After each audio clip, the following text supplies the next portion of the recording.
In this video, I'm going to show you exactly why over 90% of golfers are still struggling to consistently strike shots off the fairway, iron shots, fairway wood shots, okay? Now, in order to strike the ball correctly every single time, you've got to strike the ball, then the turf, right? Now, to do that, you've got to remember that the golf swing is an arc. It's always an arc for you, for me. And then therefore, because it's an arc, the club's going to come up, it's going to come down at some stage, it's going to bottom out here where you see the bottom part of the arc, and then it's going to gradually rise up again. Now, if you're catching the ground behind the golf ball and struggling to strike your irons, most of the time it's because this bit is bottoming out before the ball. Come and have a quick look at this. So if we all have an arc to our golf swings, all it is a case of is making sure the arc bottoms out in the correct place. If you take this out here, if you're constantly striking your irons poorly, thinning them along the ground or fatting them along the ground, you're striking the ground here. So what we've got to do is think about, well, what are we going to do to avoid this area? Well, look at here. If my lowest point of my arc is behind the golf ball, I'm going to hit this every single time, yeah? Now to avoid it, all I'm going to do, and what I want you to do, is work out pushing this arc on the low point further ahead. And now look at the clearance we've got behind the golf ball here. Loads of clearance. You'll never strike the ground behind the golf ball again. So all we've got to do now is work out helping you to create this arc so you end up here every single time. I'm going to give you some really cool proven strategies that work with my students every single day of the week. So let's get started. So let's help you with as many clubs as we can off the ground. So I'll start with an 8-iron, then I'll move to a long iron, and then I'll move to a fairway wood. So let's start with initially, look, you now are aware that the golf swing's an arc, yeah? So that's where the first problem lies. So you may have been told that to strike the ball good, you've got to strike the ball then the ground. But then I see people trying to maybe looking ahead of the golf ball and trying to do this, and all they do is get very choppy. You don't need to do any of that. Remember, your swing, just like mine, will always come up, it will always found in bottom, and it will always come up again. Your job is to make sure that that bottom's in the right place. So I want you to visualize this for a second. The lowest point of your arc, okay, the lowest point is when your lead arm and club line up.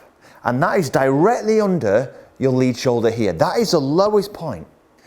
So if you're going to strike the ball, then the ground, and get the lowest point after the golf ball, you better make sure that your ball position is behind this point, okay? Now I've got an 8-iron here. I'm going to have that ball position in the middle of my stance. I'll show you what we do with a long iron and a fairway wood in a second. So that's the very first thing we're going to do. Ball's more central of my stance, yeah? Now what I'm going to do, and this is the first thing, I'm going to give you 3 things that work every time for my students, okay? The first thing is super, super simple. I simply want you to visualize an arc on the way back, and then I want to visualize this. I want you to visualize an inside arc on the way down. So you've got an arc on the way back, and then I want you to visualize the arc almost shifting towards the target on the way down. Okay, that is the first thing I want you to do.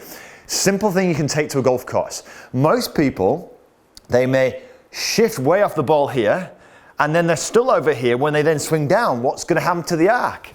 The arc now is going to be, look, behind the golf ball. We want to keep the arc as best as we can, look, over this side of that ball, yeah? So first thing I want you to do, nice and simple, get yourself set and visualize an arc going back, and then another arc inside that one going through. At no stage are you trying to hit down on the golf ball. Just the mere fact that you have shifted your arc across will help you strike the ball, then the turf. Let's look at this in action. So I'm going to imagine an arc on the way back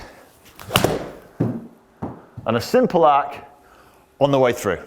Okay, nice and easy, right? So the next question I really want you to ask yourself is this. What else could help you create this arc and put it in the correct place? Now knowing that this is the center of your arc, this is the lowest point, we know that this has to be at some stage ahead of the golf ball. So I want you to imagine this. Think of your feet like scales, yeah? When you set up, I want you to try this. If you were to put 60% of your weight on your lead foot at the start of your swing, yeah? And then when you're coming through, imagine that there's almost like 80 or 90 there now, yeah? Do you think that's going to increase the likelihood that you're going to get this ahead of the golf ball, and therefore the arc, the low point, is going to happen afterwards? Absolutely. If we start moving around a hell of a lot, you're going to make that kind of low point very, very inconsistent. But if we have a little bit, 60% of our weight starting on our lead foot with our irons, and then moving it to almost 80, you're already naturally shifting that arc across without having to try to hit down on the golf ball in any shape or form, yeah? So to do this, and what I do with my students with this is I get them to almost feel what it's like to be in the finish position, yeah? So what we do is this, we get them to feel the balance and say, imagine they're on scales, okay? And they'll go, okay, I'm on 60%, right.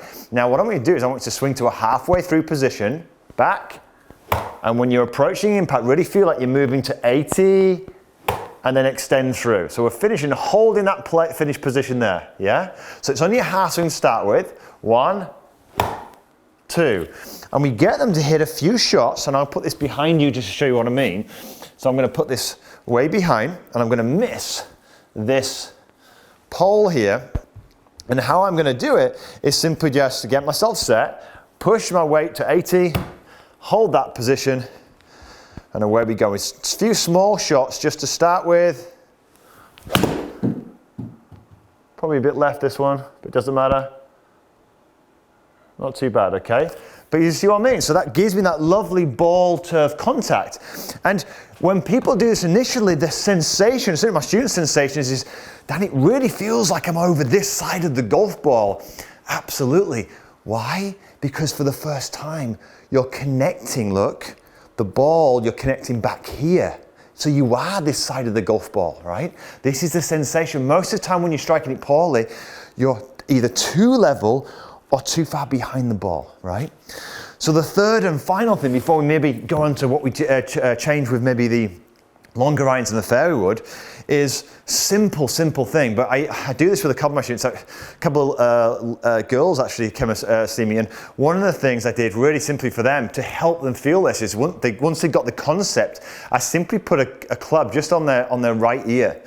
And I got them to make some swings, not bang into the club. And you can imagine the first thing they're doing this like constantly. And if you move off the golf ball, as you know, you're going to shift that arc too far over here too much.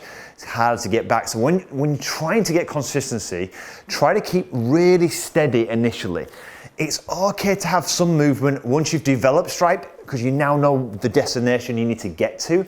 But in the first instant, I would always aim to try to stay nice and steady with your head. It's okay to pivot it, but don't move it off. Imagine you've got something pressed against your trail ear. Stay right over that golf ball there, then hit it, okay? So then nice, another great visual that you can take straight to the golf course. So I get myself set. Imagine that something's really touching that right ear.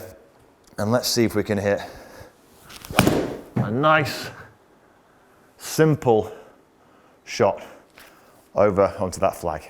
There we go. Okay, so what changes would you make then with, let's say, a longer iron? Well, not much apart from the ball position. So you still want to have the low point afterwards, but what I do is if the A-tine is middle of my stance, okay, all I'm going to do is I'm going to move my 5-iron up one ball. That's all I'm going to do. So I do exactly the same thing. I'm going to move the ball now from the center of my stance. I'm going to move it one ball up. And that's all you need to do with the longer iron. You just simply push the ball up in your stance. You maintain that pressure favoring your lead side, 55%, 60% on that lead side, but then just rinse and repeat what you did with the A-tine, but nice and confidently, okay? So wind it back, wind it through, fully committed to the shot as you did do with the A-tine, and you're going to start to see some quality shots. Now, if for any reason you're doing this and it doesn't work, and you're not striking it, often it's because the longer iron's like a 5-iron. What often happens is people aren't getting the elevation, so what you tend to do is you try to then help that ball up in the air, and it kind of really ruins your swing and therefore your low point. So if you do find that, well, Danny, I'm striking the ball in the turf, but the ball's not going very high, it might mean that you need to shift from a longer iron, ditch those, and go to like, maybe I've got 5-iron here, a 5 hybrid. That will get the ball up in the air a lot faster and give you the confidence to really commit to what we've talked about. So let's now move on to 5-wood and explain sometimes why fairway woods are trickier to hit, but how you can overcome them. Now there's no getting around it. As you move from your 8 iron to then maybe your longer irons like a 5 iron or your fairway woods, it does get trickier to strike the ball, and here's the reason why. We said before, look, we want this low point, the bottom of the arc. Where does it happen? It happens underneath your lead shoulder, which relative to your stance look is going to be this side of your stance. Now when the ball is back in your stance like it would be for an 8 iron, there's lots of kind of clearance here. You know you're never going to hit, as long as you have the low point here, you're never going to hit the ground. You're going to strike it beautifully every single time. As you move that from a 5 iron look, there's still a pretty decent amount of clearance there, so you're not going to really strike, if you do what we've been talking about, you won't strike it badly. Problem when you move to a 5 wood look, we now get to a stage where there isn't a lot of ground coverage, so the margin of error is much tighter, and therefore you're more likely to catch it a little bit fat. So let me show you now some of the things I personally do, and I help my students do, to strike their fairway woods really well, or as well as they can possibly do, almost like an iron. So I thought it'd be fun to bring you to the 18th here at Wentworth. I've got 241 yards to go, and look, I've progressed. You know, I can hit my fairways, I can hit my long irons, and I can hit my mid irons. But you might find that you've nailing your 8 iron, but you haven't quite progressed and got your 5 iron going yet. Not a problem. Stay around 5 iron until you've got it. Remember, the margin of error gets smaller as you move up the club, so it is tougher to hit them. So get your 5 iron going, then move on to the fairways. Once you're ready, it's about just committing to this. So I've got a ball position now just 2 inches inside my lead heel. All I do is I'm not trying to hit down on it. Remember, I'm going to just, the bottom of the arc will happen just after this golf ball here. But I'm committing to a beautiful flowing motion. And let's see if we can launch this fairway wood onto the deck. Nice and steady over the ball, not moving off it. Just keep myself nice and steady, and let's give it a rip. Big carry. Can he get over the water?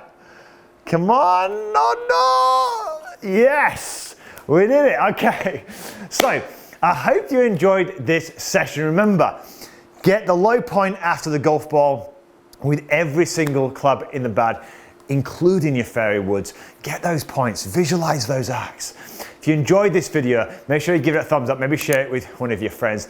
And of course, look, come and subscribe to the channel. It's completely free to do so if you haven't already. Check out this video right here. I'll go into a bit more detail about ball position, its relationship to ball flight. It will be hugely, hugely helpful, and it gives some amazing simple tips on how to set up. But until next week, have a wonderful golfing week.